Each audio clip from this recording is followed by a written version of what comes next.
que tu m'entends? Ouais, je t'entends bien. Et toi? Bon, oui, moi je t'entends bien aussi. Alors, je vais monter un petit peu le son. Voilà. Bon, salut Émilie. Bonjour Grégory. Comment ça va? Oh bah, très bien et toi depuis le temps? Bah ouais, hein, ça fait au moins 15 minutes. C'est ça, c'était long, c'était long, c'était long. Bon, comment tu vas? Eh bien écoute, moi Attends, hop, je vais extrêmement bien. Voilà, hop, voilà. Voilà, ça va être mieux comme ça. C'était sympa notre petite interview, petit échange. Oui, et puis du coup, j'ai parlé de trucs enfin, tu vois, le DNR, tout ça, c'est vrai que j'avais pas eu l'occasion d'en parler jusqu'à maintenant. Ouais, mais c'est vrai, Donc, t'aurais dû. bah oui, Petite cachetière. mais oui, mais enfin, c'est vrai que j'ai une trousse à outils qui est assez fournie en fait. Donc voilà, des fois quand on me dit qu'est-ce que tu fais, ça peut être plein de trucs. Mais du coup, dans ce que tu proposes là aujourd'hui, au niveau de l'alimentation, en tout cas, au niveau de l'étage de l'énergie, en fait, tu as, l'étage de la reconnaissance, l'étage d'énergie. Tu es, t'es vraiment dans ce truc-là, sachant que bah, forcément, t'as aussi visualisation. Mais ça peut être. Il va falloir que tu montes sur scène, toi.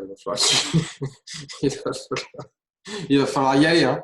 Ouais, ouais, Parce que mais là, c'est l'intention ferme et lumineuse que j'ai posée non, c'est bien.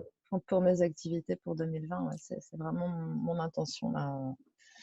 De communiquer tous ces outils-là de manière la plus large possible.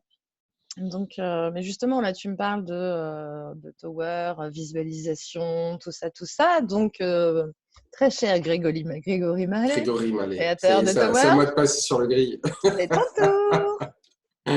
It's your turn.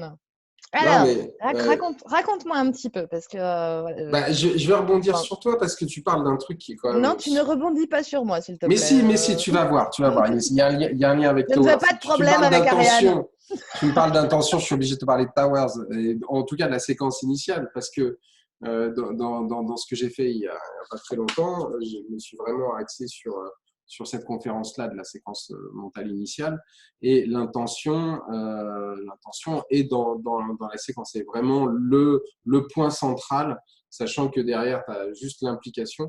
Et toi, justement, tu t'impliques, mais tu peux pas t'impliquer si ton intention n'est pas claire, si ton impulsion avant elle n'est pas réelle, et si tu n'es pas dans l'instant présent, si tu n'es pas dans l'interrupteur synaptique. Tu parlais de DNR tout à l'heure, mais c'est exactement ça. C'est ce que je fais aujourd'hui pour, pour aider les compétiteurs. Quand j'entends par compétiteur, il y a des joueurs de poker, des joueurs de e-sport, mais surtout des sportifs amateurs, de haut niveau en tout cas, hein, parce qu'il y a du haut niveau aussi dans le sport amateur. Et je les aide à accéder justement à leur zone, leur état mental optimal. C'est ce qu'on appelle la zone. C'est comme un état de grâce auquel tu peux accéder, par exemple, quand tu es dans le basket, dans le Money Time, ou quand tu es dans ton sport, pour te mettre dans une bulle de performance mentale, ou même si tu n'as pas le dessus sur tes adversaires, que tu puisses voilà, te focuser sur les solutions, te focuser sur ton environnement en éloignant toutes sortes de pressions négatives, d'émotions négatives qui, elles, te tirent vers le bas et te génèrent des erreurs. En fait. Bah, de toute manière, c'est très juste ce que tu dis. Toute action est avant tout précédée d'une intention. Mais moi, avant que tu nous expliques en fait bah, tout ça en détail, moi, je voudrais bien en fait que tu reviennes un petit peu sur la genèse de Tower en fait. Comment c'est, d'où ça vient Tower?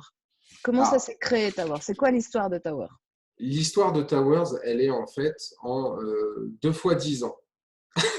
Parce que la première fois, ça a commencé réellement euh, par une prise de conscience. C'est-à-dire, je suis né hypersensible, mais je ne le savais pas. en fait. Ouais. Je m'en suis rendu compte en regardant Rocky 3. Je devais avoir 7-8 ans. Et je me souviendrai toujours, j'étais dans un appartement du meilleur ami de mon père à Aulnay-sous-Bois. C'est étrange parce que Rocky, c'est pas la caricature, enfin, c'est pas le premier truc auquel on pense quand on pense hypersensible, en Ah, fait. mais en fait, quand je parle de Rocky 3, je parle d'une scène en particulier. Ouais. Je crois que ce jour-là, mais vraiment, je suis mort, quoi. Pour moi, c'était la fin du monde. C'est quand Mickey, l'entraîneur de Rocky, Sylvester Stallone, meurt, en fait. Et qui se retrouve tout seul. Qui se retrouve tout seul face à un obstacle insurmontable qui est son adversaire, Mr. T, qui vient de lui mettre une raclée phénoménale. Et, Rocky, non seulement ment à Mickey sur son lit de mort en lui disant alors petit, est-ce que tu l'as eu, etc. Ce que je trouvais profondément injuste en fait. Et après il se retrouve tout seul, et je me dis mais c'est pas possible en fait. Pourquoi à ce moment-là nous on veut, enfin moi en étant petit qui adore le cinéma, moi ce que je veux c'est voir un héros. Et que bon ok c'est un petit peu difficile pour lui, mais là là, ton guide, il est mort, quoi. Tu vois ce que je veux dire? On parlait de guide et de héros tout à l'heure. Le héros, c'est Silverstone, enfin, c'est Stallone. Le guide meurt, mais c'était la fin de ma vie. Mais je crois que j'ai pleuré, mais pendant une semaine après, j'y pensais encore, tu vois. Je me dis, mais quand même, c'est dur, mais comment ça. Et puis, je commençais à me dire, ouais, bon, ok, c'est une histoire. Parce que du coup, les gens me disaient, oh là là, t'es sensible, oh là là, bah, t'es un peu trop sensible. Tu sais, au début, ils trouvaient ça mignon, et puis après, ils trouvaient ça chiant. Tu vois, donc tout ça, ça me tirait vers le bas. Et à l'école, bah, j'avais les mêmes problèmes en fait. Alors non seulement j'étais hypersensible, mais en plus je ressentais les émotions des autres qui prenaient le pas sur les miennes et qui étaient d'un coup plus importantes que, tu vois, que les miennes. Et donc mon cerveau, il se mettait en mode je suis totalement pris par les émotions des autres et puis bah, c'est moi le sauveur, donc c'est à moi de les aider parce que bah, ça m'empêchait aussi de souffrir. Enfin, c'était un peu égoïste en fait comme démarche. Comme je souffre parce que je ressens tes douleurs à toi, bah, si je résous ta douleur, moi je vais plus souffrir. Tu vois. Donc il y avait cette espèce de truc là que j'ai traîné mais pendant longtemps en fait. Et un jour, j'ai eu un messager qui m'a dit écoute, le, le seul moyen de t'en sortir, parce que vraiment ça me tirait vers le bas et ça me pourrissait la vie, clairement, le seul moyen de t'en sortir, c'est de faire des trucs difficiles. Et j'ai gardé ça à l'esprit. Enfin, je sais pas, c'était comme une clé magique, tu vois, comme une baguette magique. On me disait, bah ouais, bah en fait, j'ai la solution. Ça tient en une phrase. Tu dois faire des choses difficiles. Alors, j'ai fait les choses les plus difficiles qui soient, enfin, en tout cas pour moi, pour un hypersensible. La première, c'est que j'avais décidé d'être policier. D'accord? J'avais décidé d'être flic, sauf que j'avais un double problème. Déjà, c'était pas du tout accepté. Donc déjà, ça me donnait encore plus envie d'y aller parce que j'ai un peu une tête de cochon aussi là-dessus. Et, euh, et du coup, vraiment, c'est le chemin. On me dit non, non, il faut pas que tu fasses ça. Donc du coup, moi déjà dans ma tête, j'avais le côté contre-intuitif. Je savais intuitivement que c'était le chemin par lequel il fallait que je passe, quoi qu'il m'en coûte. Et en fait, là, j'avais des obstacles, tu sais, problème, solution, problème, solution. Et malheureusement, on est en 94 à ce moment-là. Et déjà passé mes 3 jours de l'armée et je suis myope comme une taupe. C'est-à-dire, je suis Y4. Y4, tu rentres pas dans la police. Tu vois, en gros, clairement. Derrière, tu as Y5 et tu vois que dalle. Donc, clairement, j'avais 1 et 2 dixièmes. Voilà, mais j'étais juste myope, en fait. Et j'avais une copine à l'époque qui avait une grosse myopie aussi, encore plus importante que la mienne. Et elle était suivie par un professeur qui était le professeur Lombroso. Jean-Paul Lebroso, que je salue, j'espère que tu vas bien, Jean-Paul, qui entre autres d'ailleurs a opéré des grandes secondes, des personnes connues. Je me souviendrai toujours, après mon opération, il avait le maillot de Trezeguet, tu vois, signé par toute l'équipe de France, puisqu'il avait opéré Il avait enlevé la cataracte de la femme de Aimé Jacquet. Tu vois. Enfin, on était D'accord. dans un autre monde et moi, je le regardais comme un héros. Tu vois. Pour moi, Bah oui. Jean-Paul, c'était un héros. Ça l'est toujours d'ailleurs, parce qu'il a aidé énormément de gens. Et il m'a dit, écoute, j'ai pas de solution pour ton truc parce que il me dit, c'est ton rêve. Est-ce que c'est vraiment ton rêve de devenir policier? Je dis, c'est mon rêve parce que j'adore Starsky Hutch et que je veux faire comme eux. Il me dit, mais tu sais, c'est pas pareil. Je dis, ouais, mais non, mais ça, c'est la base. Mais après, oui, j'ai vraiment envie de rendre Paris plus sûr. J'ai vraiment envie de. Voilà, il y a des choses dans l'actualité qui m'avait poussé sur cette voie. Et il me dit, bah oui, mais tu passes pas les tests là. Tu passes pas les tests de vue. Et il y avait une technique à l'époque qui s'appelait la kératectomie radiaire. C'était un truc absolument horrible. Enfin, je passe les détails, mais ça te fragilisait l'œil et puis ça te garantissait aucun résultat. Et lui, il me dit, écoute, je viens des États-Unis et il y a un laser qu'on appelle le laser Excimer. Voilà, et c'est une opération au laser. Alors moi, déjà, je me suis dit, waouh, je vais être bionique, tu vois. Le laser, pour moi, c'était magique, tu vois, à l'époque. Et je me dis, ah ouais, ouais, je veux ça, je veux ça. Ça marche et tout. Il me dit, bah, il dit, bah, on est au début. Et là, il dit, ah, je dis, non, non, c'est bon, explique-moi et tout. Il me dit, bah, c'est simple, on va t'opérer un œil. Et puis après, pendant un mois, ça va cicatriser. Et puis, on va t'opérer l'autre. Tu vois, alors, pour te dire un peu le contexte, je fais partie des premiers à bénéficier de cette technique-là, mais c'était vraiment au stade expérimental, à tel point que Jean-Paul me dit, écoute, je te garantis 7 dixièmes. Tu vas récupérer au moins 7 dixièmes. Mais lui, je le voyais dans sa tête, c'était pas plus, tu vois. Bon, c'était pas très rassurant, mais 7 dixièmes, je passais les tests. Bon, j'avais un autre problème derrière, mais je me suis dit, c'est pas grave, quoi qu'il arrive, si je m'arrête là, c'est le destin, mais il faut que je fasse ce truc-là. Donc, je fais ce truc-là. Alors, aujourd'hui, pour info, l'opération de la myopie, c'est tu as rendez-vous le matin, tu t'installes, tu fais bzzzt, bzzzt, allez, hop, c'est bon, et tu peux aller bosser le lendemain, tu vois, voire même le jour même. Hein. Tu as juste des gouttes à mettre et basta, et oh, tu récupères ta vue. En 1994, c'était pas ça. Hein. En 1994, c'était, alors je t'explique, t'arrives, t'es bien déjà, on te met un écarteur de paupières, tu vois, parce qu'il faut absolument pas que tu fermes ton œil, et puis on te gratte l'œil, ce qui est extrêmement désagréable. On te met des gouttes un peu anesthésiantes, mais on te gratte quand même, et tu le sens quelque part, tu vois, tu te dis, qu'est-ce que je fous là en fait? Et après, il te dit, alors surtout, Greg, tu vas avoir une loupiote verte, et surtout, tu regardes la loupiote verte. Je regarde que la loupiote verte, que la loupiote... Et il dit, si tu fais ça, ou si tu fais ça, t'as plus d'œil. D'accord? Donc, tu as compris? Donc, déjà, là, tu es bien Pas parce la que pression du tout. il ne te l'avait pas dit avant, tu vois. Et après, il dit, alors attention, parce que c'est pas si facile que ça. Il dit, tu vas avoir des petits picotements. Tu vas avoir même des étincelles et de la fumée. C'est normal. Tu te concentres sur la lumière verte. Je fais quoi? Le truc de ouf. Et là, non, mais là, c'est la première. C'est les prémices de Tower. C'est là, j'ai dit à mon cerveau, écoute, mec, j'ai pas envie de perdre mon œil. Là, tu es Superman. Là, tu dois être le plus concentré possible. Et je me suis focalisé, j'ai déclenché un truc dans mon cerveau et je lui ai dit, voilà, t'es vraiment au top, t'es focus là-dessus. Et bon, il m'a aidé, il dit la lumière verte, que la lumière verte, machin, et puis je vois tac, tac, tac. Et là, je dis, c'est normal, la lumière verte, il n'y a rien d'autre, il n'y a pas des étincelles. Et puis je te jure que ça fait des étincelles et que ça fait de la fumée. Tu sens l'odeur, il avait oublié de me dire, mais moi, je dis, non, non, je regarde la lumière verte, il peut m'arriver n'importe quoi.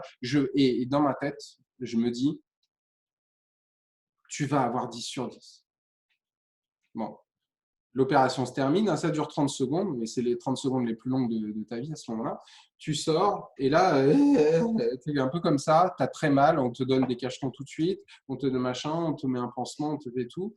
Voilà, et ma mère, à l'époque, a été obligée de me réveiller toutes les 3 heures, je crois, je ne sais plus, elle me donnait à manger. Enfin, c'est vraiment une douleur atroce. Mm. Et 3 jours après, il te voit. 3 jours après, il te voit. Et Du coup, donc tu là, le vois. je me concentre vraiment sur mon état de récupère, laisse faire les choses, fais confiance, etc.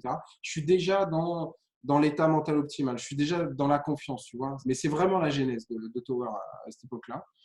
Et, euh, et 3 jours après, il m'enlève le truc et tout. Alors, pendant 3 jours, tu dors, hein, tu prends des Diantalvic, des cochonneries pour dormir, et puis tu dors, en fait. Et le troisième jour, ça va un peu mieux. Bon. Et la couche protectrice qui t'avait enlevée, elle est en train de se refaire et tout. Et puis, tu arrives à son cabinet, il me dit alors, comment tu te sens et tout. Mais lui, limite impatient, tu vois. Euh, Donc, c'est là que je me rends compte que finalement, je suis peut-être un cobaye. Mais je me dis, dans mon mindset, je me dis, ah, c'est génial ce que tu es en train de vivre. Voilà, c'est juste ça. Il enlève le truc. Et là, moi, j'ai une espèce de petite angoisse. Et puis, tu sais, tu lis les lettres. Tu sais, à l'époque, il n'y avait pas les machines encore. Tu lis les lettres et tout. Et puis, tu dis, ah, merde. Il me dit, ça va et tout. Et je dis, ah ouais, je vois bien. Mais je vois bien, dis donc. C'est sympa ton truc. Et puis, je commence à aller à 10. Et puis, il me dit, tu lis celle d'en dessous. Ouais, hop, hop. Et j'ai jusqu'à la troisième ligne après 10. Donc, j'avais 13 dixièmes. Et je voyais des trucs au loin. C'était juste génial. J'avais l'impression d'être bionique. Voilà. Donc, ce qui s'est passé, c'est que j'ai eu le deuxième œil, un mois, deuxième et tout. Et puis, j'arrive en septembre, mais j'avais un problème parce que j'étais toujours Y4 et donc mon dossier ne passait pas au niveau police. Et là, on a fait un abracadabra. C'est-à-dire que un jour, j'ai vraiment ouvert. Je me suis vraiment ouvert. J'ai lâché prise et je me suis dit, voilà, il faut qu'il se passe quelque chose. J'ai besoin de quelque chose là tout de suite maintenant. Et je suis rentré dans le bureau d'un type qui s'appelle Marc, qui était un mec génial. Et moi, au départ, j'y suis allé intuitivement. Et là, il me dit, oui, c'est pourquoi. Je dis, bah, en fait, je voulais parler à un flic. Je voulais vraiment être sûr que c'était ma voix et que, en plus, j'avais un gros problème. Mais je savais pas que lui, il pouvait le résoudre. Mais on a fait un truc de ouf. On s'est débrouillé, enfin Marc est un lieutenant-colonel de l'époque, dont je ne citerai pas le nom, parce que je ne veux pas qu'il y ait des soucis, mais on a fait en sorte que je repasse les 3 jours. D'ailleurs, les mecs ne comprenaient rien, mais vous l'avez déjà passé et tout. Et moi, je disais, oh, vous savez, l'armée me demande, je suis sérieux. Voilà. Et le but, c'était d'avoir un nouveau dossier médical qui efface l'autre et que je sois Y1. Et là, angoisse. Parce qu'à l'époque, c'était les lettres, mais à l'armée, ils avaient déjà des machines. Et là, mon mental, il commence à dire oh, je vais me faire griller. Ça ne va pas être possible. Ils vont voir que je me suis fait opérer des yeux. Et je rentre dans cette machine, j'ai aucune information sur cette machine-là, en fait. Et mon mental, il dit ah, tu vas te faire avoir, machin, etc. Et là, j'ai vraiment une grosse peur, mais vraiment une grosse peur que j'arrive pas à contenir. Et à tel point que le mec me dit ça va et tout. Je commence à suer et tout. Et je dis ouais, ça va, je sais pas pourquoi. D'un seul coup, je me sens mal, c'est l'air peut-être, etc. Et je lui dis écoute, tu viens de faire un truc de ouf avec un laser, tu vas pas t'arrêter à une machine, etc. La machine, elle peut se tromper. Je commence à suggérer que tout va bien se passer. Et en fait, au bout d'un moment, je décide que ça va bien se passer. Et je prends le truc et puis le mec il dit ah mais votre vue elle est parfaite. C'est comme ça. Et puis tu sais, au bout d'un moment il regarde, il fait tiens c'est bizarre. Et là je me dis oh là je suis grillé, c'est bon, c'est horrible. Et en fait ah ouais d'accord ok bon bah très bien, bah, vous êtes Y1, bah, au revoir, monsieur. Et puis voilà. Et ça passe. Et je me dis, est-ce que ça ne serait pas ça la solution? Bon, après, je fais des tas d'autres choses. Je suis policier pendant 3 ans et demi, mais je quitte la police. Enfin, je t'en passe et des meilleurs. Pour un hypersensible, c'est l'enfer hein, être flic parce que surtout quand tu travailles avec la vraie misère, celle qu'il y a dehors que nous, on ne voit pas hein, quand on travaille et qu'on est dans notre monde, notre petit monde à nous. Donc, il y a des tas de choses qui me traversent. C'est absolument une épreuve chaque jour. Donc, hypersensible, empathe et émotif. Donc, les émotions, je commençais à faire avec, à mieux les gérer. L'hypersensibilité, j'essayais d'en transformer quelque chose de bien. Et l'émotivité, de la mettre en salle d'attente. Mais bon, je tiens 3 ans et demi quand même. Puis je m'en vais. Je m'en vais. Il y a un départ un peu. Il y a des circonstances qui font que. Et là, quand tu t'en vas, quand tu retournes à la vie, entre guillemets, normale, tu passes du public au privé, il y a un gros contraste. Un gros contraste, mais qui m'amène en fait jusqu'en 2007 où je suis bien, j'ai envie d'être entrepreneur, j'ai des projets. Voilà. Et je me dis, ma formation, elle est terminée. J'ai vaincu à l'époque, c'est vraiment ce que je pensais. Je pensais que c'était un dragon qu'il fallait que je tue. L'hypersensibilité, ça y est, j'avais tué le dragon. Et là, la vie, tu sais comment ça se passe quand tu prends une mauvaise voie, Oui. hein, et que tu n'es pas sur ton chemin de vie, la vie te dit, voilà, te remet dans le droit chemin. Et je me retrouve à une table de poker. Et je découvre ce jeu à la télé avec Patrick Bual, Lionel Rousseau, que je salue d'ailleurs. Salut Lionel. Et on s'est croisés pas très longtemps. Et donc, du coup, bon, bah voilà.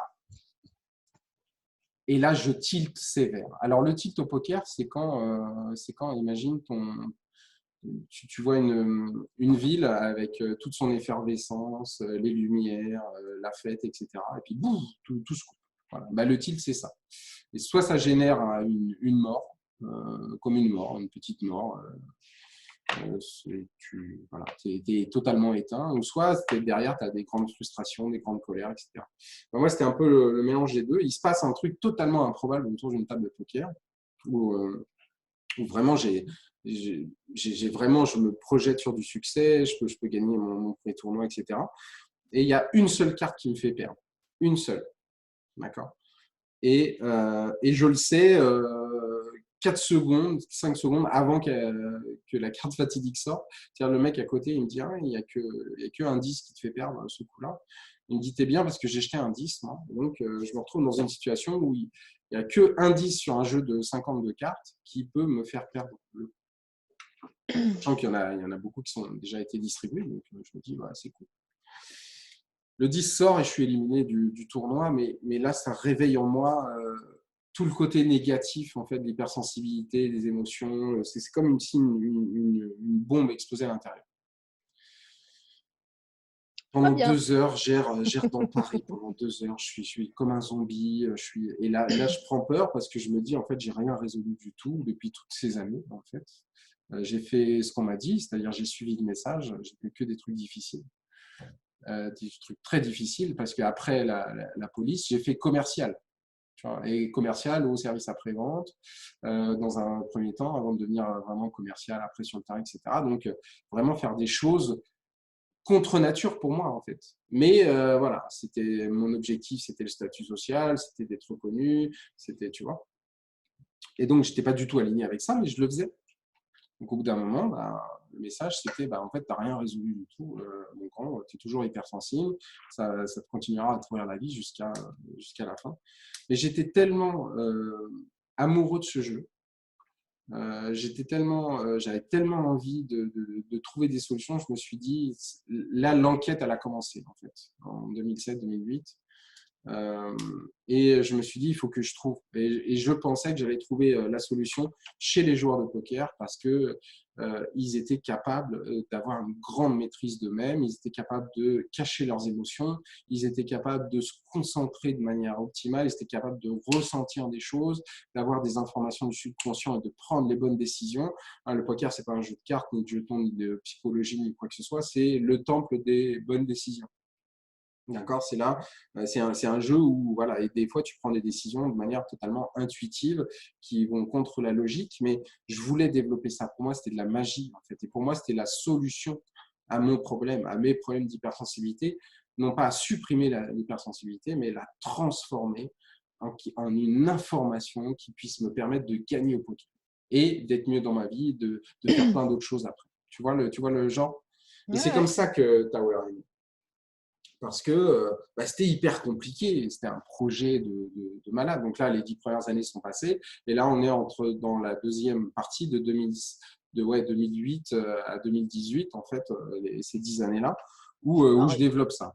Moi, Parce que… dans ce que j'entends, en fait, c'est qu'en gros, sur les 10 premières années, à travers tes expériences, tu t'es rendu compte et tu as appris, en fait, que tu pouvais donner des ordres à ton cerveau, en fait. Exactement. C'est ça que j'entends à travers tout ce… Quand tu racontes ton expérience pendant l'opération avec le laser, la manière dont tu t'es conditionné, en fait, et dont tu as décidé, et c'est très, très clairement ce que tu dis. J'ai dit à mon cerveau, là, mec, je ne veux pas perdre mon œil, donc du coup, je focalise sur la lumière verte et je décide que j'aurai 10 dixièmes.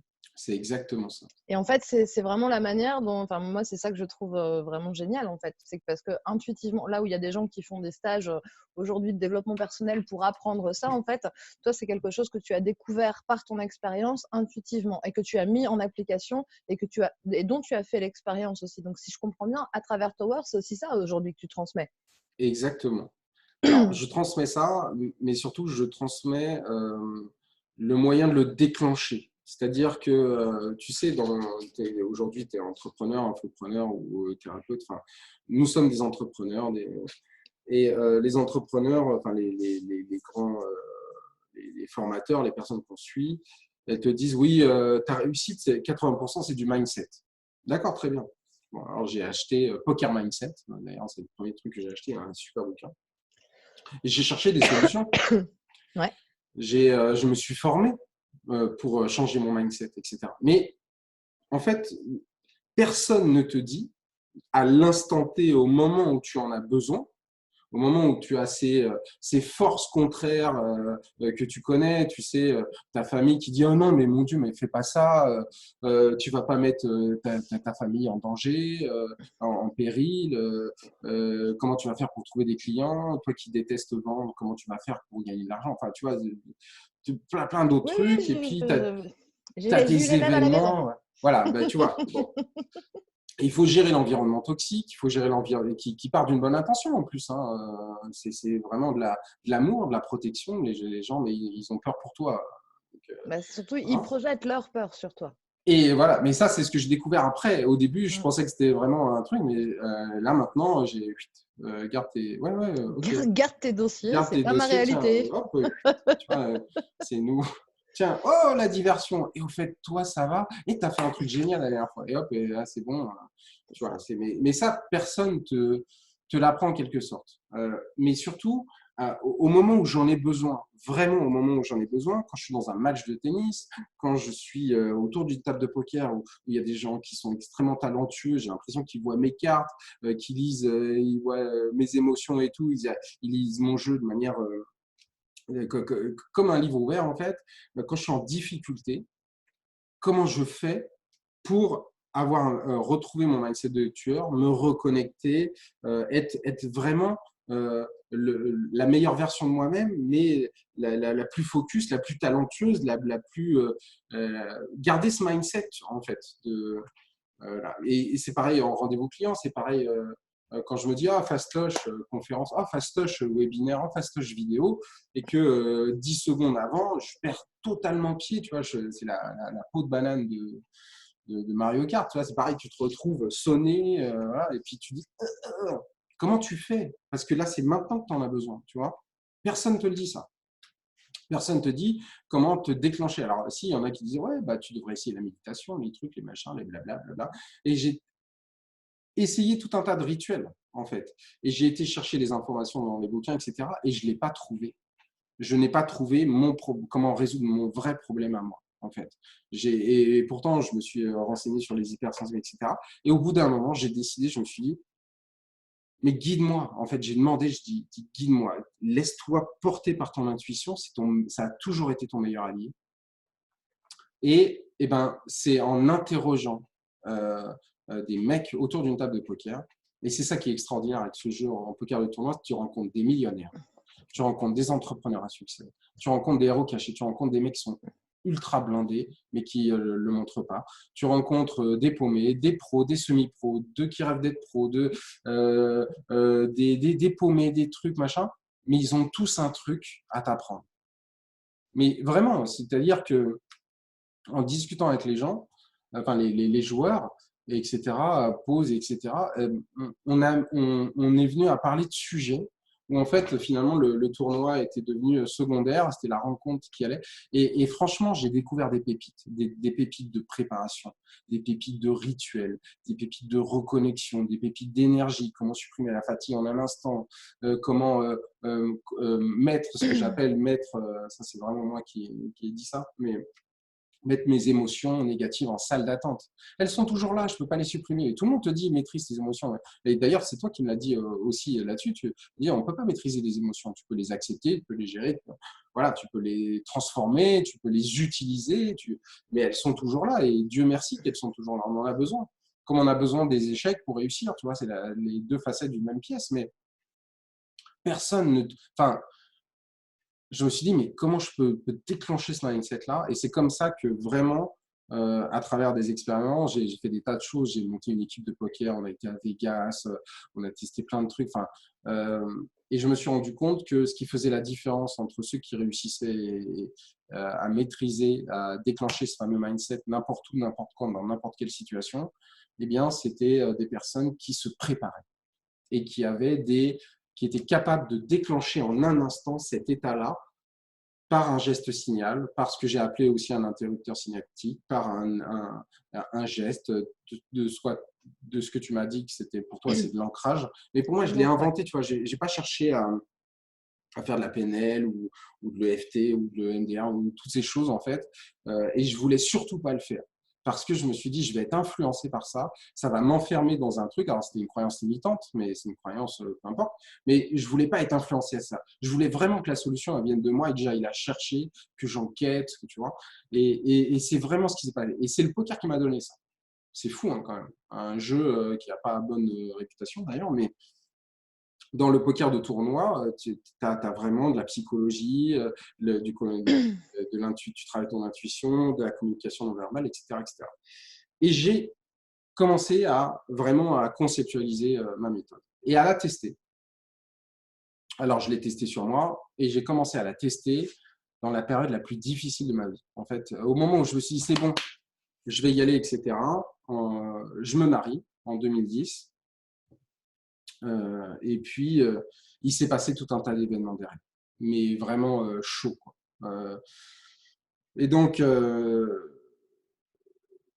ces épreuves-là, de 2010 j'ai envie de te dire 2017, en fait, hein.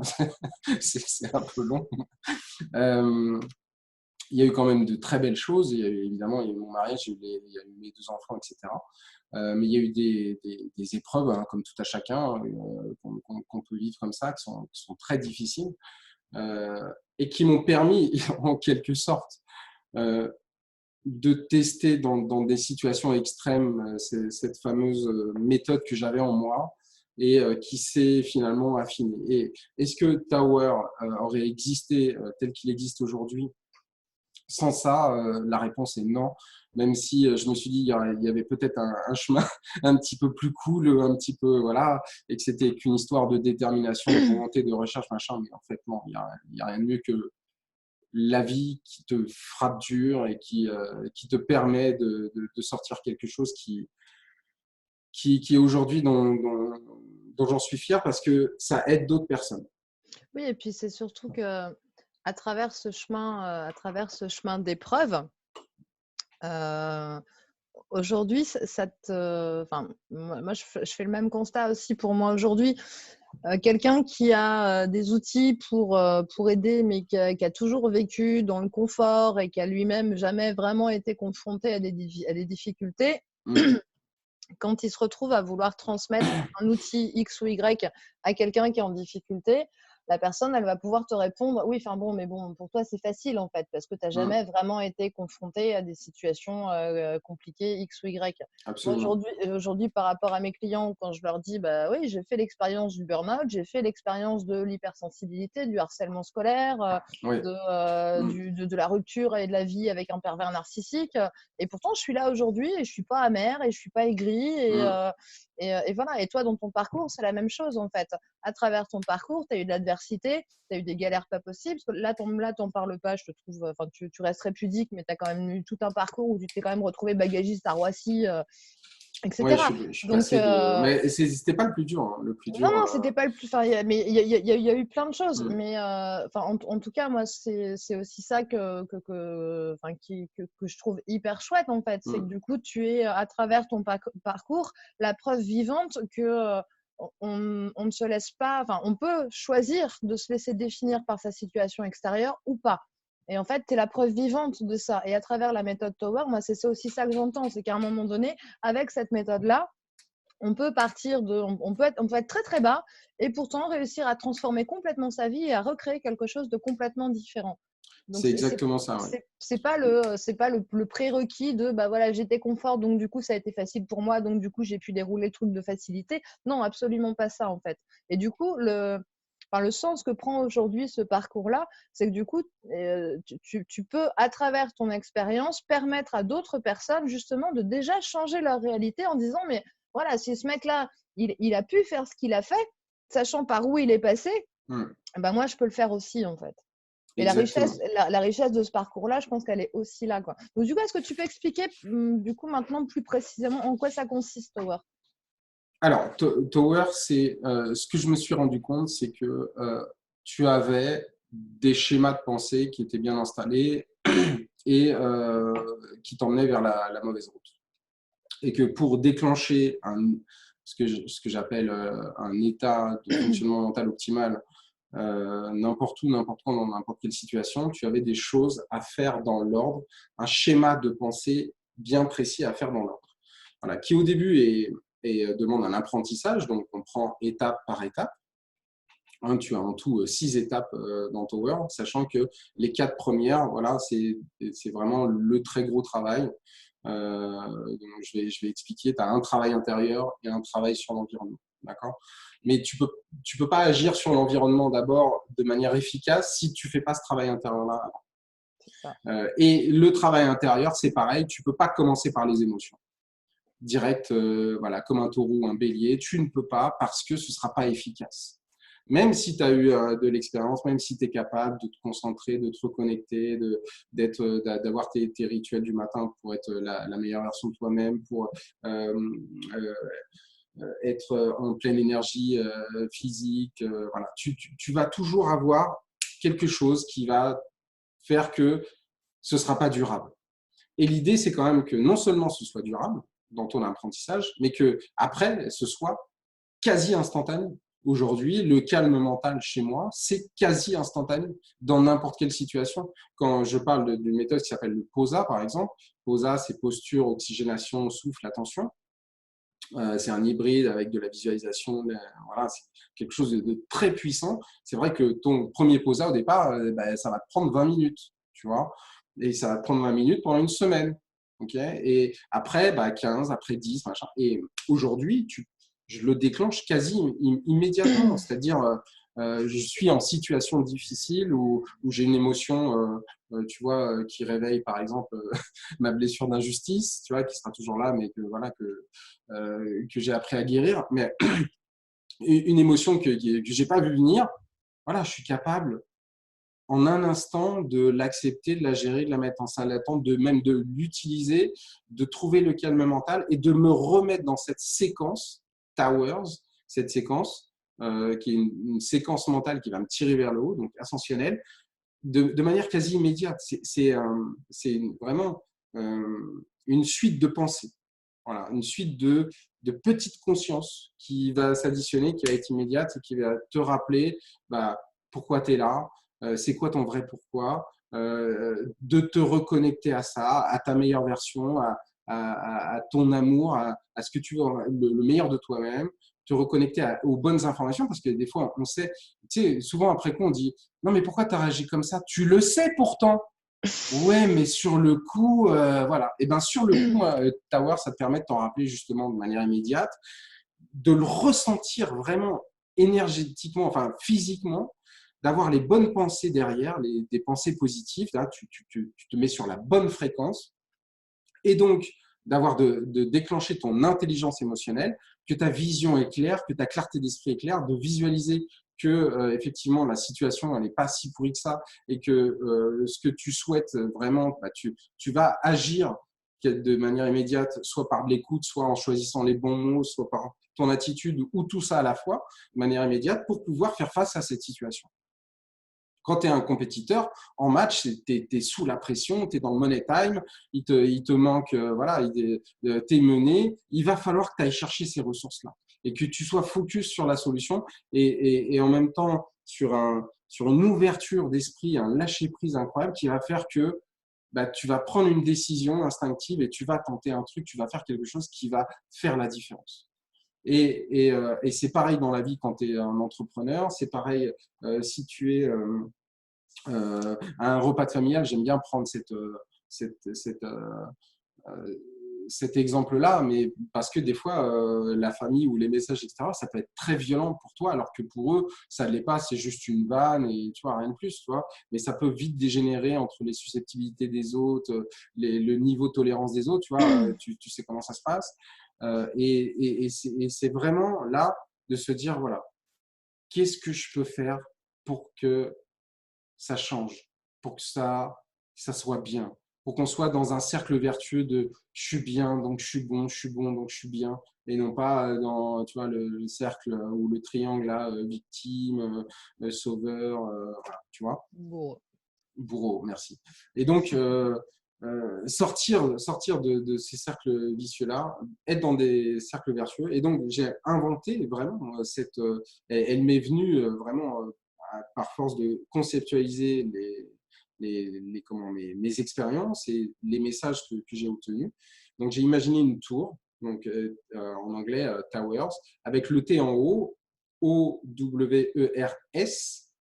puisqu'il y en a plusieurs en réalité. Et donc, elle est de manière verticale. Donc, toi, quand tu arrives mentalement, l'ordre, c'est tu commences par le S, tu fais le R. Donc, le S, la séquence initiale, séquence mentale initiale, la reconnexion, le R, le E, qui sont les énergies, dans cet ordre physique, mental, émotionnel, pour que ta vision, elle soit claire, que tu puisses la travailler en visualisation. Le W, c'est ça.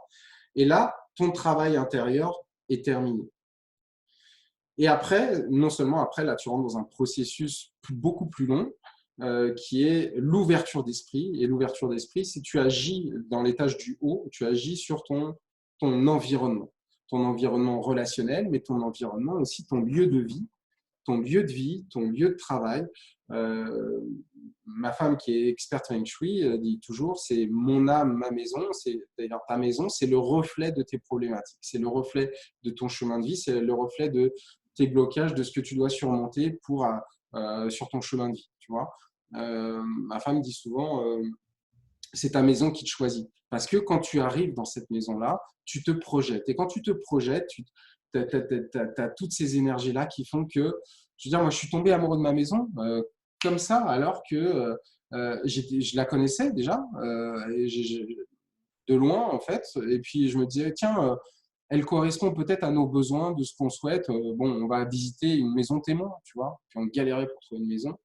Et quand on arrive là-dessus, et puis on se voyait, mais de la manière dont on l'a aménagée, la maison, de la manière dont elle le reflétait, etc., eh bien, on s'est rendu compte à travers une étude Feng Shui que c'était nos problématiques de vie, tu vois.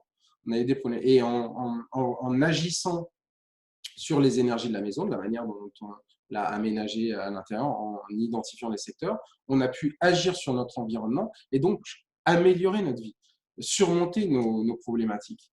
Après, si ça en amène d'autres, c'est sans fin, tu vois ce que je veux dire. Et c'est une évolution qui te tire vers le haut jusqu'à ce que tu arrives sur le toit de Tower. Le toit, c'est quoi? Le T, c'est le T de la transformation et des trésors. Tu es en transformation permanente après. Et comme toi, tu transformes de manière permanente et en plus, tu as un changement de perception incroyable, tu vois tout le chemin que tu as parcouru et que tu continues à entretenir, d'accord? Et bah, tu vas briller, tu vas avoir une vibration différente, tu vas influencer les autres, tu vas inspirer les autres. Et quand tu commences à observer la transformation chez les autres, tes amis ou tes rencontres, ou ta femme, ou ton homme, enfin, qui tu veux, les personnes que tu aimes, etc., et qu'il y a une transformation positive qui est en train de s'opérer, quand toi tu l'observes, ben, ça veut dire que tu es dans la dernière étape, l'étape de la transmission. Si tu veux que Towers soit durable, si tu veux continuer à ce que ce soit efficace, ce soit après quasiment immédiat, tout le temps à l'esprit, chaque jour, pour te tirer vers le haut, pour rendre ce monde meilleur, pour créer une onde positive, tu vois, eh bien, pour atteindre tes objectifs, pour faire ce qui t'inspire et non ce qui te rassure, si tu veux rester dans cet état-là, il faut transmettre. Et c'est pour ça que j'ai fait ce que je fais aujourd'hui, c'est que je transmets. Et la transmission, c'est celle qui te permet d'accéder durablement à ces fabuleux trésors qui sont quoi? Qui sont être plus fort mentalement, plus confiant, plus serein, plus régulier, plus focus, éloigné, apprendre à libérer ta puissance mentale, être lucide en toutes circonstances, être capable de faire face à des situations dramatiques, émotionnellement très fortes, mais que tu vas être capable de les gérer et d'en faire quelque chose de bien, de fort, de beau. Voilà, tu vas totalement, vraiment te transformer durablement. C'est ça que je veux dire. Et pour un hypersensible, c'était la solution. Pour un émotif, c'était la solution. Pour un sportif qui Là, perd totalement ses moyens en match sous pression, ou un entrepreneur dispersé qui est en limite burn-out, blackout, qui trouve plus de sens à ce qu'il fait, qui est tiré vers le bas parce qu'on est dans un système qui est là quand même, qui est assez lourd, tu vois, voilà, où il y a énormément de frustration, il y a un manque de plaisir de travailler, un manque d'énergie, un manque de temps, mais en réalité, un manque de temps calme, une séquence, quoi. Une là, séquence mentale ascensionnelle. tu viens de dire un truc, je trouve, qui résume bien, en fait. Tu viens de dire faire ce qui t'inspire plutôt que ce qui te rassure. Et c'est ça au final. Et tu C'est vois, exactement ça, ouais. mon premier échec, quand j'ai décidé de faire ça, pour moi, Towers était bien en 2016 déjà. Tu vois, c'était bien installé, etc. Mais en 2016, j'avais encore beaucoup de soucis. Euh, et, euh, et j'ai décidé de suivre un mentor. Mais j'ai été trop vite. Et j'ai pas vu venir les plafonds de verre auxquels je devais faire face. Et je me suis planté. Et c'est comme tu dis, hein, je suis passé d'entrepreneur. Oui, c'était un succès, c'était un rêve d'avoir ma boîte qui tournait, qui était reconnue sur les Champs-Élysées. Donc, j'ai atteint ce rêve-là. Et je suis passé de ça à bagagiste à Roissy pour sauver ma maison, pour donner à bouffer à mes enfants et une conséquence positive, sauver mon mariage aussi. Donc, du coup, je me suis retrouvé bagagiste à Roissy à 40 balais passés. Enfin, je ne sais plus, c'était 2016 ou 2017, 2016. Et donc là, c'était ouais, ou 2017, voilà, je sais plus, tu vois, peu importe. Mais je savais que, physiquement, je ne pouvais pas le faire parce que j'avais une hernie discale L5 S1 depuis l'âge de 17 ans et que je mettais ma santé en danger, mais que c'était le seul boulot que je pouvais faire là tout de suite maintenant, l'été, en juillet. Donc, je me suis retrouvé, alors, leçon d'humilité, hein, tu te retrouves avec des petits jeunes voilà, qui sont encore en formation, en quelque sorte, et voilà, des personnes qui rêvent juste d'un CDI en tant que bagagiste à Roissy. Pour eux, c'était leur rêve, tu vois. Donc, le contraste, le niveau de… Mais je prends mes leçons d'humilité, tu vois. Et, euh, et je prends un messager qui vient me voir et me dit, mais qu'est-ce que tu fous là? C'est quoi ton histoire? Tu vois, je suis là, j'ai failli me faire cisailler les jambes par les petits chariots là, de bagagistes. On est dans une espèce de hangar dans lequel il n'y a pas de lumière, c'est crasseux. Il y a des odeurs incroyables puisqu'il y a des gens, il faut le savoir, des gens qui mettent des poulpes dans des bagages. Donc c'est assez incroyable. Ou des fromages, hein, des Américains qui prennent des fromages, ils mettent ça dans leur bagage. Enfin, il y a des odeurs absolument incroyables. Et puis, c'est dans la crasse de Roissy, dans la pénombre. Là, je suis là, j'ai mal au dos, je suis en sueur, je sens mauvais. Il y a un type qui vient vers moi et il me dit ah, c'est marrant ton histoire. Ça me rappelle, ouais, tu étais un entrepreneur et puis bah, la boîte, bah, ouais, en plus, c'est pas de ta faute, je comprends, effectivement, le système, il y a un problème, tu n'as pas réussi à résoudre et puis voilà, et puis boum. Ok. Ah, c'est marrant, moi, si j'ai la même histoire et je me suis dit comme toi, Grégory, je me suis dit comme toi, je vais faire ça de manière temporaire. Et bah, tu sais quoi, eh ben, ça fait 25 ans que je suis là maintenant et puis je suis cadre, je suis au support, je suis bien, tranquille. Voilà. Ah, c'est intéressant. Allez, salut. Tu sais quoi? Je ne serais même pas capable de dire quel est son nom à ce mec-là, quelle est la couleur de sa peau, quel est son visage, son allure. J'ai juste un souvenir énergétique de ce moment-là. Et, là, dans la tête, c'est… Non, non, mais No c'est quoi ça? way! L'univers m'envoie le message, tiens, c'est ça que tu veux être? Est-ce que c'est ça que tu veux être? Est-ce que j'ai beaucoup de respect pour cette personne-là, mais personnellement, je ne souhaite pas être comme toi. Je Ben, ne veux pas être là ouais. encore dans 25 ans, dans la crasse de Roissy, dans un hangar, à gérer des équipes de bagagistes ou voilà, c'était avec des niveaux de sécurité qui sont un niveau d'hygiène incroyable. Enfin, voilà. Et pourtant, j'ai vu de la lumière dans la crasse de Roissy. Et j'ai vu des mecs, mais je te jure, incroyables, qui avaient un mindset, mais un truc de fou. Et les mecs, ils sont bagagistes. Mais parce qu'ils sont là, ils sont installés. Les mecs trouvaient des solutions. Ils trouvaient des solutions mentales. Ils trouvaient des solutions pour donner de la valeur à ce qu'ils font. Ils trouvaient des solutions pour se motiver tous les jours le matin, pour bien faire leur travail, pour se dire, ouais, bah, sans moi, petit bagagiste à Roissy, dans un endroit merdique, eh bien, sans moi, l'avion, il part pas. Si je fais mal mon taf, l'avion, il part pas. Tu vois, ils avaient un mindset, mais j'ai pris une leçon, enfin des leçons, tous les jours, vraiment des leçons physiques, le dépassement de soi. D'ailleurs, quand j'ai eu tous les messages, mon dos, il a lâché. Quand ma formation, entre guillemets, était finie, mon dos, il a lâché, je pouvais quasiment presque pas marcher. J'avais L4, L5 qui commençaient à se déclencher, tu vois. J'avais L5S1, lombaire 5 et sacrum 1 qui me faisaient des douleurs pas possibles. Je pouvais plus rien faire.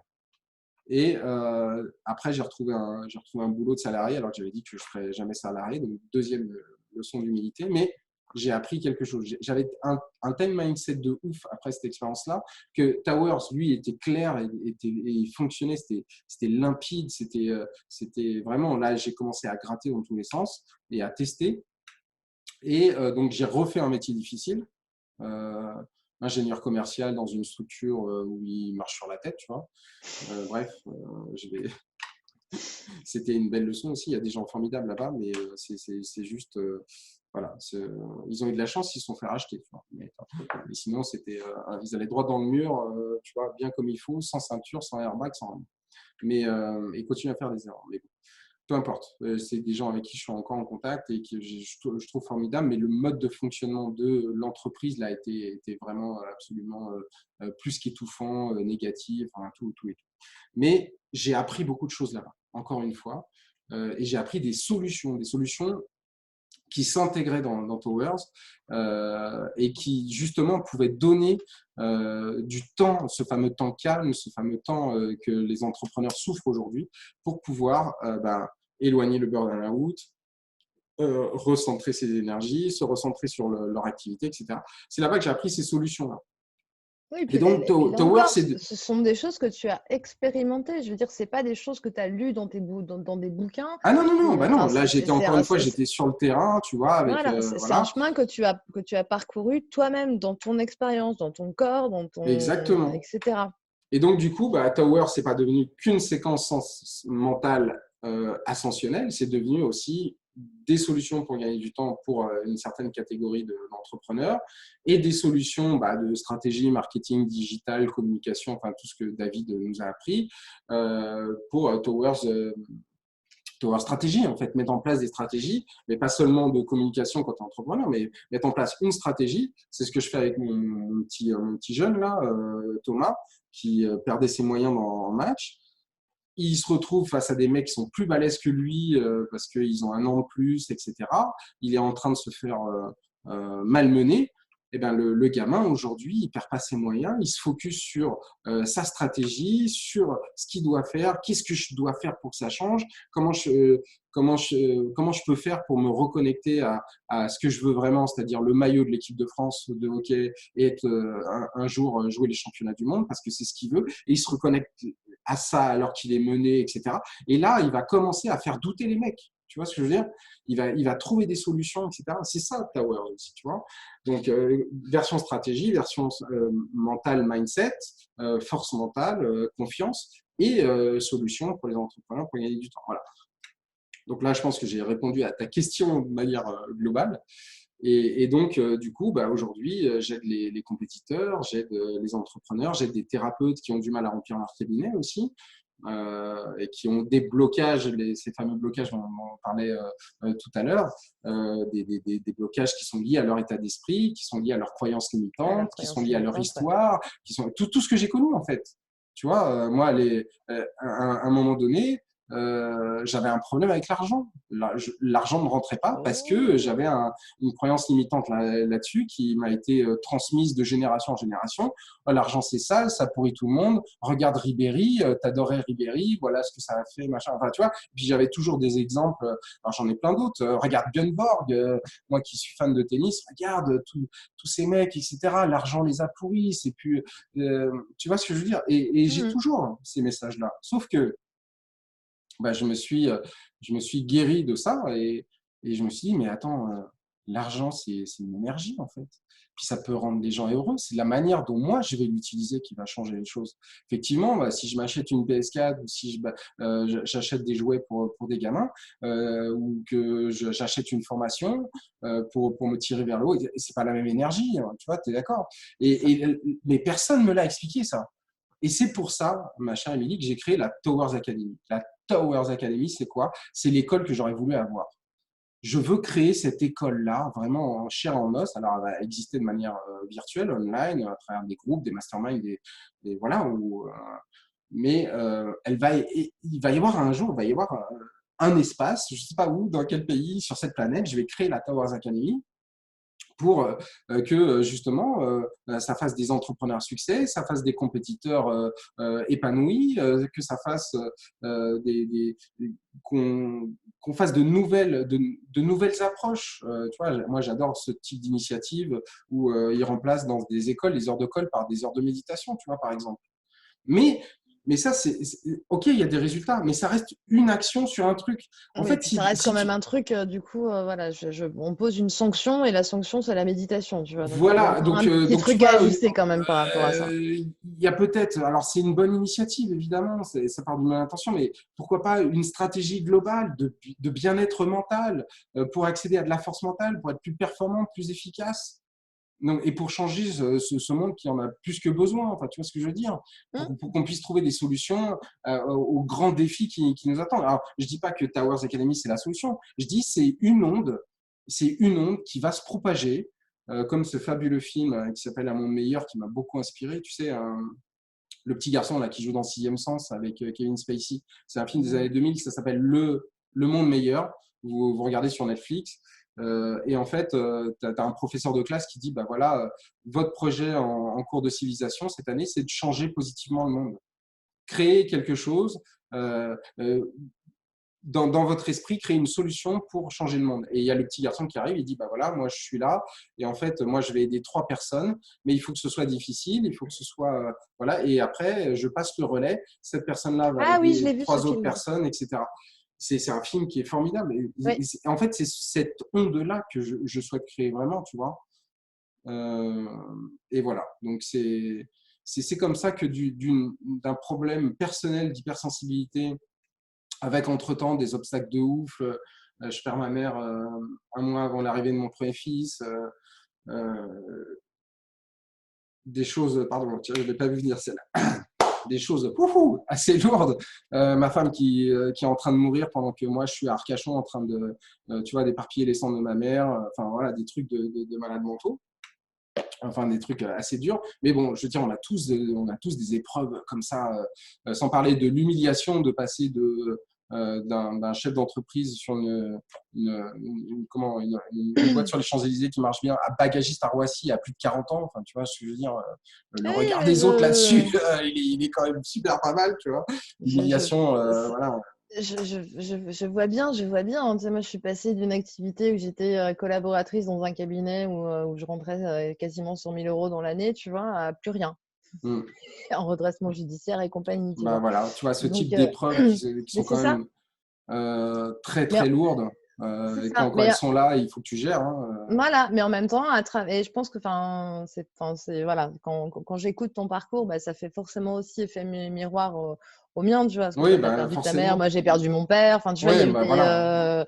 Mm. on a vraiment des similarités dans notre parcours et ce que j'observe, en fait, chez toi, chez moi et chez tout un tas d'autres personnes, en fait, qui ont eu ce chemin, justement, face à l'adversité, ok, à un moment donné, là, les choses, elles sont difficiles, mais c'est voilà, choisir aussi de changer comment je le regarde, en fait, et plutôt que de dire, oh là là, mon Dieu, la vie, elle est vraiment trop dure et c'est vraiment pas juste, c'est de changer de changer de paradigme et dire, ok, là, c'est quoi la leçon, qu'est-ce que je peux en apprendre, et surtout, vers quoi je veux aller, en fait. Et je décide de créer la réalité que j'ai envie de voir se manifester, en fait.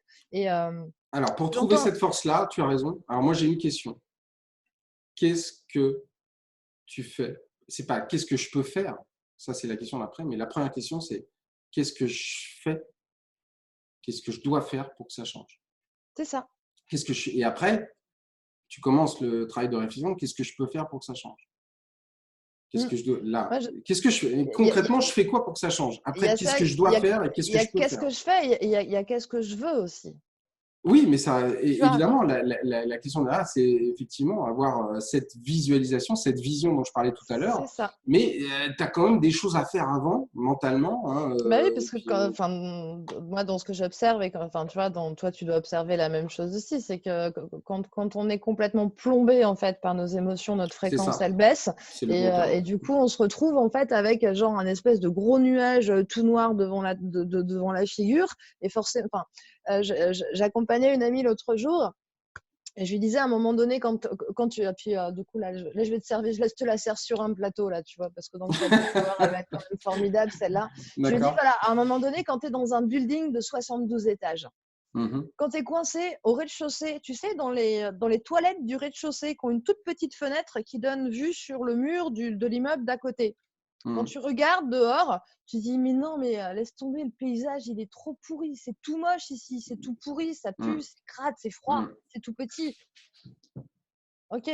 Par contre, si tu prends l'ascenseur ou l'escalier, mais l'ascenseur c'est quand même plus rapide, que Ouais, tu c'est pas. montes jusqu'au 72e étage où là tu as le super loft avec la terrasse panoramique. Et quand tu te mets sur cette terrasse, tu vois où tu as une vue Mhm. à 360 degrés, là tu vois les montagnes au loin, tu vois la mer au loin, tu te dis waouh, mais c'est juste magnifique le paysage ici quoi. Mhm. Ce spot là, il est juste fabuleux. Mais tu es au même Géographiquement, endroit, clairement. géographiquement, on n'a pas bougé. Ouais. Par contre, c'est le point, c'est la hauteur à laquelle on est qui a bougé en fait. Et c'est clair que quand on est coincé dans les toilettes avec la toute petite fenêtre, le Mhm. panorama qu'on a et du coup le champ des possibles qu'on a, il n'est pas du tout le même en fait. Et en fait, à travers Tower, c'est ça aussi que tu proposes quoi. C'est qu'à un Oui, moment donné, tu vas pas pouvoir te solutionner si tu restes dans l'étage du bas en fait. Donc il y a tout un tas de choses avant pour pouvoir atteindre du coup cette visualisation. cette visualisation, ce changement de perception C'est qui est ça. juste, c'est ça le vrai trésor en fait. C'est ta perception sur ton environnement toxique change, ce qui fait que tu désamorces le côté toxique. Ta perception sur ta vision, elle change. Tes propres pouvoirs. Enfin, je veux dire, on a tous des facultés oubliées qu'on ne travaille pas à l'école et c'est bien dommage. C'est pour ça aussi, Towers Academy, c'est pour ça que je m'intéresse aux neurosciences, je m'intéresse à euh, toutes ces, toutes ces choses qui sont incroyables.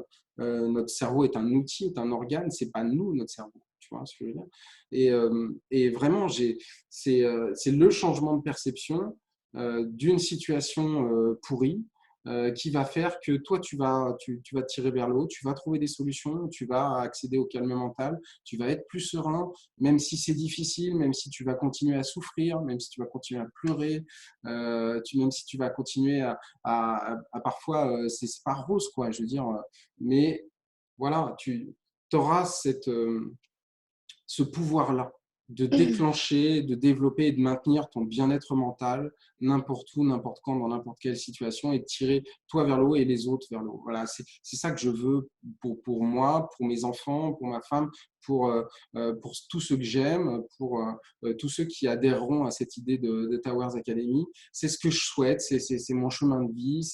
Voilà. Et en plus, comme moi j'ai connu toutes les situations pourries qui sont liées à tout ça, la dernière fois, on me dit c'est quoi ta cible? Je dis bah tu sais ma cible, moi j'ai les compétiteurs, les joueurs, les entrepreneurs. Bah j'ai été compétiteur, je suis né comme ça dans l'âme. Et pour un hypersensible, c'est la galère pour moi. Et j'ai été joueur de poker. J'adore les jeux, on joue avec des jeux de société, etc. J'étais un mauvais joueur, pas possible quand j'étais enfant et ça me rendait malheureux. adolescent, ça a failli clasher avec mes amis à cause de ça, tu vois, comme quoi ça a été loin. Mais après, il y a eu la prise de conscience, il y a eu aujourd'hui, c'est totalement différent. Et entrepreneur. Donc, voilà, c'est en fait ce que je propose à travers Tower Tech Academy, c'est mes expériences à moi, mes solutions à moi, personnelles, ma singularité. Après, j'ai pas, comment dirais-je, vocation à changer le monde, mais je veux contribuer positivement, à aider à changer le monde, voilà, à changer de perception des gens pour qu'ils puissent, voilà, au moins se poser la question, ok, là je suis malheureux ou là ça va pas, j'ai un problème. Qu'est-ce que je fais concrètement pour que ça change? Qu'est-ce que je dois faire? Qu'est-ce que je peux faire? Voilà, du coup, en termes d'actions concrètes, et qu'est-ce qu'on fait concrètement quand on veut enclencher la machine Tower, en fait, quand on veut te Bah, contacter, quand on veut, ça se passe comment?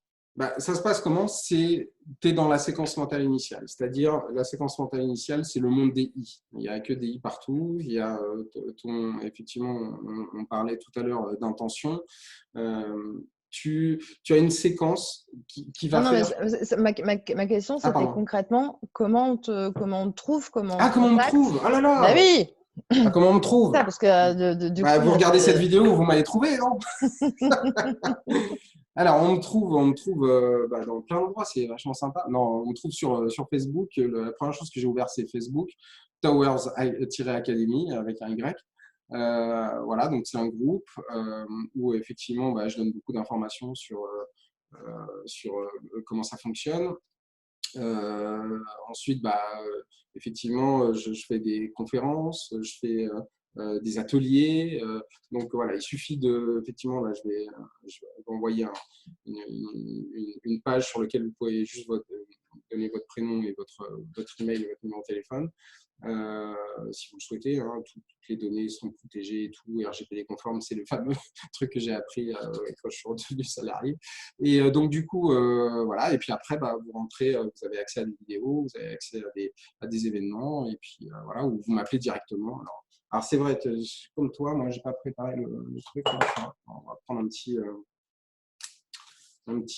post-it, vous pouvez Mais m'appeler à la directement. rigueur, le plus simple, c'est effectivement de te laisser, je ne sais pas, tu vas peut-être pouvoir mettre un lien vers une page Ouais, ouais, ouais, mais pour laisser on l'adresse va faire mail et ça du bien. coup, comme ça, Voilà, exactement. que chacun puisse du coup laisser son mail pour que tu puisses du Tout coup à fait. transmettre toi toutes les infos Voilà.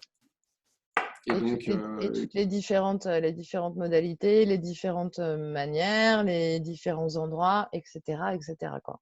exactement. Et C'est ça? ce qui est génial quand on change de perception, quand on est aligné avec cette séquence mentale ascensionnelle, on s'ouvre à plein de choses et il m'arrive des choses incroyables. J'ai fait une conférence avec Reg Laney, qui est le coach Hollywood, coach d'Al Pacino, Ale Berry, Hugh Jackman, et j'en passe, Suzanne Sarandon, Ashley Judd, enfin bref. J'ai des relations incroyables avec ceux qui m'ont formé, mes mentors, hein, parce que j'ai constitué ma Dream Team, mais j'ai été les voir, quoi, tu vois, j'ai été les voir, comment je suis resté moi-même, loyal, fidèle, j'ai suivi tout ce qu'ils m'ont dit et ils m'ont permis aussi de progresser. Donc aujourd'hui, bah voilà, tout s'ouvre en fait, hein, c'est juste génialissime. Et c'est ça vraiment que je souhaite pour les gens. Alors, j'aurais aimé, j'ai un rêve hein, qui n'est pas possible, mais j'aurais aimé que le Grégory Mallet d'aujourd'hui soit projeté 20 ans en arrière, à y voir ce Grégory Mallet-là et lui dire écoute, tu as vite des trucs pas cool, mais, euh, mais ça fait partie de ton apprentissage, ça fait partie de ton évolution. Prends le meilleur de tout ça et ça va t'emmener vraiment sur le toit de ta tour à toi, de ta Est-ce que c'est réussite pas à un toi. peu déjà ce que tu as fait? Parce que là, depuis tout à l'heure, en fait, tu racontes qu'à un moment donné, tu as décidé d'écouter ton intuition, que tu as décidé, en fait, parce que ton intuition avait toujours été ton meilleur guide. Est-ce que, je ne sais pas, à un niveau quantique, en fait, est-ce que c'est pas peut-être précisément, justement, ce qui s'est passé?